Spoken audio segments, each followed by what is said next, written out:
Hello अस्सलाम वालेकुम students, उम्मीद करता हूँ आप सब लोग खैरियत से होंगे। आज हम सेकंड ईयर फिज़िक्स से chapter number 2 first law of thermodynamics के न्यूमेरिकल करने जा रहे हैं। न्यूमेरिकल नंबर 1 बहुत आसान है, हमारे पास लिखा हुआ है a gas undergoes isothermal expansion at a constant temperature दिया हुआ है और बोला हुआ है कि एक जो सिस्टम है वो 500 जूल हीट एब्जॉर्ब कर रहा है। अब आइजोथर्मल प्रोसेस है, आइजोथर्मल प्रोसेस के अंदर आपको पता है डेल्टा यू की वैल्यू ज़ीरो होती है। तो यहाँ पर हम लॉ ऑफ थर्मोडायनेमिक्स अप्लाई करेंगे, एनर्जी की वैल्यू रखेंगे, इंटरनल एनर्जी ज़ीरो है आइजोथर्मल प्रोसेस की वजह से, तो वर्क डन भी हमारे पास वही रहेगा। न्यूमेरिकल नंबर 2 देखते हैं। तो न्यूमेरिकल नंबर 2 के अंदर आपको बोला हुआ piston compresses adiabatically if the initial volume आपको दिया हुआ है, फाइनल वॉल्यूम आपको दिया हुआ है और इनिशियल प्रेशर दिया हुआ है और फाइनल प्रेशर आपको मालूम करना है। तो P1 V1 P2 V2 आप फार्मूला अप्लाई करोगे और वैल्यू रखोगे तो 100 किलो पास्कल आपके पास आंसर आ जाएगा। न्यूमेरिकल नंबर 3 आप देखो, न्यूमेरिकल नंबर 3 के अंदर आपको बोला हुआ सिस्टम अंडर प्रोसेस है आपके पास आइजोथर्मल और प्रेशर कांस्टेंट दिया हुआ है जो कि आपके पास ये वाली वैल्यू है और बोला हुआ वॉल्यूम इंक्रीज़ हो रहा है 0.05 से 0.08 तक और आपको heat added to the system मालूम करना है। तो लॉ ऑफ थर्मोडायनेमिक्स आप अप्लाई करोगे आइजोथर्मल प्रोसेस की वजह से अगेन डेल्टा यू ज़ीरो है, डेल्टा डब्ल्यू का जो फार्मूला होता है पी डेल्टा वी और डेल्टा वी को V2 माइनस V1 करके लिख लोगे, माइनस करके इससे मल्टीप्लाई करोगे, आंसर 600 जूल आ जाएगा। न्यूमेरिकल नंबर 4 देखते हैं। न्यूमेरिकल नंबर 4 के अंदर आपको बोला हुआ है प्रोसेस आइजोकोरिक है, आइजोकोरिक होने की वजह से वर्क डन यहाँ पर आपके पास ज़ीरो रहेगा और लॉ ऑफ थर्मोडायनेमिक्स अप्लाई करोगे तो जो हीट एनर्जी है वही इंटरनल एनर्जी भी सेम हो जाएगी आपके पास। न्यूमेरिकल नंबर 5 देखते हैं।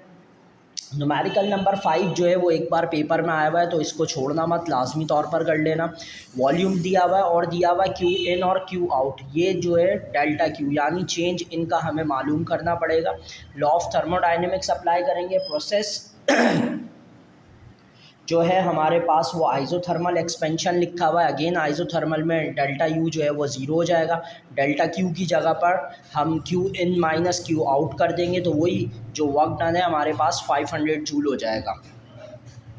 न्यूमेरिकल नंबर 6 वो भी बहुत आसान है, प्रेशर की वैल्यू दी हुई है, किलो पास्कल को पास्कल में कन्वर्ट कर देंगे मल्टीप्लाई बाय 1000 करके, वॉल्यूम 1 और वॉल्यूम 2 दिया हुआ है, वर्क डन आपको मालूम करना है तो W का फार्मूला P डेल्टा V है, डेल्टा V की जगह V2 माइनस V1 अप्लाई करके माइनस करके मल्टीप्लाई करोगे तो 3000 जूल आपके पास आंसर आ जाएगा। अब न्यूमेरिकल नंबर 7 देखते हैं। न्यूमेरिकल नंबर 7 जो है वो थोड़ा सा आपके पास यहाँ पर डिफरेंट है और थोड़ा सा मुश्किल है।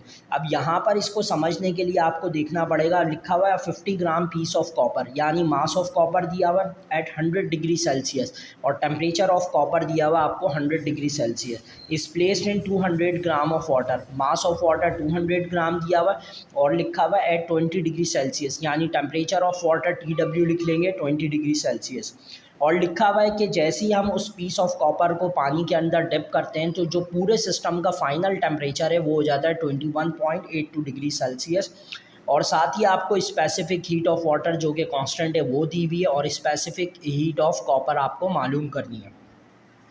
तो यहाँ पर दो हीट आप बराबर कर लोगे यानी हीट ऑफ कॉपर और हीट ऑफ वाटर, और क्यू का फार्मूला क्या होता है MC डेल्टा T होता है तो दोनों जगह यही फार्मूला लगा देंगे, कॉपर की वजह से CC लिख देंगे, वाटर की वजह से WW लिख देंगे।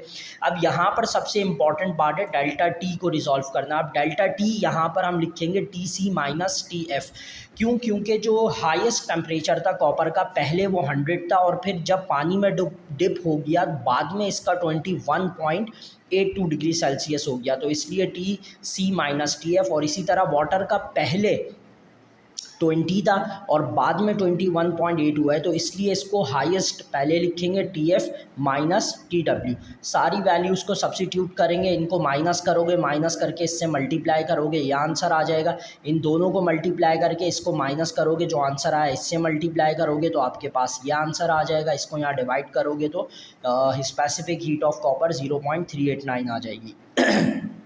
न्यूमेरिकल नंबर 8 बहुत आसान है, मास आपको दिया हुआ है, स्पेसिफिक हीट आपको दी हुई है डेल्टा दो टेम्परेचर थे तो उसको माइनस करके एक सिंगल टेम्परेचर में कन्वर्ट कर लेंगे। Q is equal to MC delta T apply करोगे तो आपके पास वैल्यू ऑफ हीट आ जाएगी। तो ये आपके पास बहुत आसान से न्यूमेरिकल थे। इसके अंदर जो सबसे इंपॉर्टेंट न्यूमेरिकल है वो सिर्फ न्यूमेरिकल नंबर 7 और न्यूमेरिकल नंबर 5 है जो पेपर में आ सकते हैं। तो इनकी प्रैक्टिस कर लीजिएगा। इंशाल्लाह अगली वीडियो में मिलते हैं। अल्लाह हाफ़िज़, अपना ख्याल रखिएगा।